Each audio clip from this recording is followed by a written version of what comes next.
Esta é a tarde política da Rádio Observador, nesta sexta-feira, 26 de junho, que acaba também por ficar marcada pela entrevista da Ministra do Trabalho à Rádio Observador, a entrevista que ouvimos há cerca de uma hora aqui na rádio, e a Ministra do Trabalho recusa que tenha chegado a um acordo com André Ventura sobre a descida da idade da reforma. Luís Soares, este esclarecimento vem na sequência de?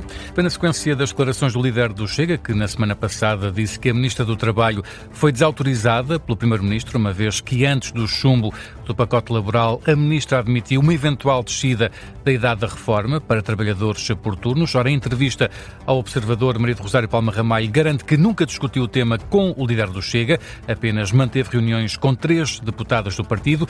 Maria do Rosário Palma Ramalho admite que André Ventura possa ter sido mal informado pelas deputadas que negociaram com a Ministra. Nunca negociei com o Dr. André Ventura, sempre negociei com a sua equipa, com 3 deputadas, mais precisamente, e foi uma negociação muito séria, muito fair, que eu tenho aqui que referir como uma negociação muito positiva. E só negociámos as matérias laborais, porque era só para essas que eu tinha sido mandatada. Relativamente aos trabalhadores por turnos, o que negociámos foi uma questão diferente, que foi a questão do subsídio.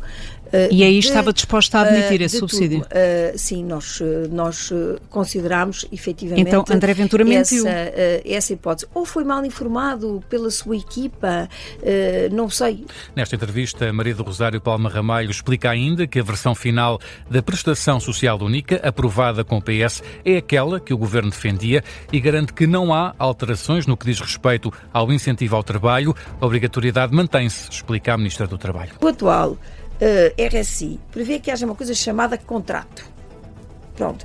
E, portanto, este contrato faz depender da vontade do contraente, não é? Portanto, aqui do beneficiário, estar disponível ou não para estas coisas. E este contrato desaparece. Portanto, na verdade, neste significa sentido, se o técnico impuser determinada coisa, ele terá de fazer. E não houver fundamento para dispensar. Para o Governo a obrigatoriedade se mantém. É isso? Sem dúvida.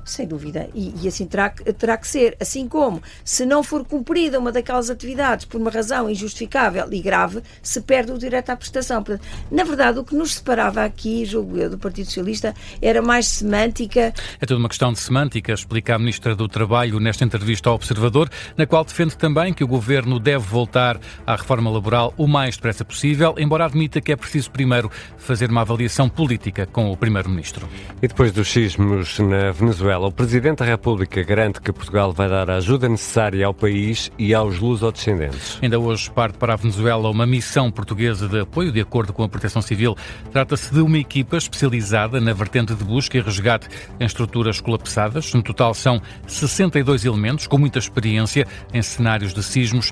Em declarações aos jornalistas em Miami, onde vai ver o jogo de Portugal de amanhã, António José Seguro garantiu o apoio ao país. Portugal vai ajudar, como é a sua responsabilidade e uma marca da sua forma de se relacionar com todos os povos e, sobretudo, porque temos uma grande comunidade de portugueses também na Venezuela que precisam do nosso apoio e que precisam que todos nos possamos unir e desenvolver todos os esforços para que todas as pessoas que ainda não foi possível contactar estejam com vida.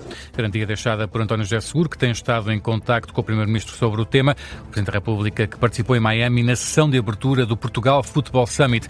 Os mais recentes dados dão conta de quase 600 mortos e quase 3.000 feridos na sequência dos sismos na Venezuela. Entre os mortos há 9 portugueses e lusodescendentes. O conselheiro das comunidades portuguesas, Fernando Campos Topa, admite que um grande número de portugueses e lusodescendentes possam agora tentar rumar de volta a Portugal. Afirma que a Venezuela vai enfrentar um período difícil de reconstrução depois dos sismos e, por isso, o Fernando Campos Topa não descarta a possibilidade de uma nova vaga de regressos a território português. O país economicamente, e as pessoas não estão preparadas economicamente para enfrentar situações de recuperação de vivendas. Muitas pessoas perderam vivendas completamente e famílias, por exemplo, da nossa comunidade, deve haver famílias que, melhor ficar aos filhos, morar aos pais, que ficar aos pais, morar aos filhos.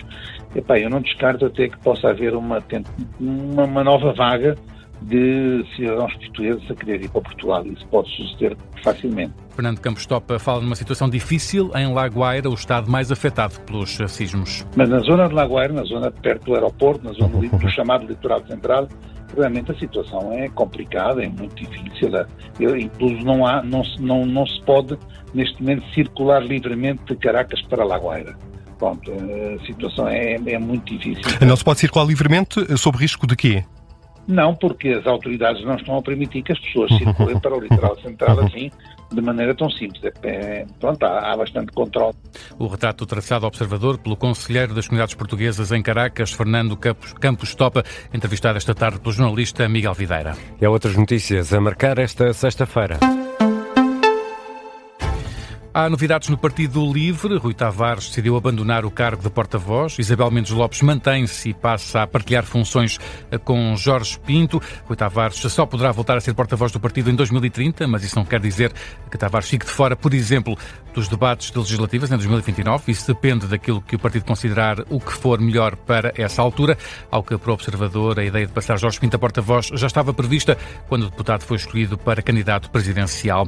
Depois da polémica em torno de uma pergunta do exame de português do 12º ano, a forma como são elaborados os enunciados das provas vai mudar. É o que resulta da auditoria pedida pelo Ministério da Educação aos procedimentos do EDUCA na elaboração da prova de português do 12º ano. A Inspeção-Geral de Educação e Ciência considera que o uso na prova da mesma imagem já apresentada num manual de preparação comprometeu o rigor exigido a um processo desta natureza. O INEM está a apurar as circunstâncias em que uma jovem morreu em Vila Real depois de um alerta para uma paragem cardiorrespiratória e de ser verificado que a viatura médica de emergência e reanimação estava inoperacional. Fonte do INEM explicou à agência Lusa que após a informação transmitida pela equipa no local de que a vítima se encontrava em paragem cardiorrespiratória, foi acionada a VMER do Hospital de Vila Real, mas no momento da deslocação a equipa comunicou que a viatura estava inoperacional. O INEM diz que se encontra a apurar as circunstâncias desta ocorrência. O Luís Soares vai regressar às 6.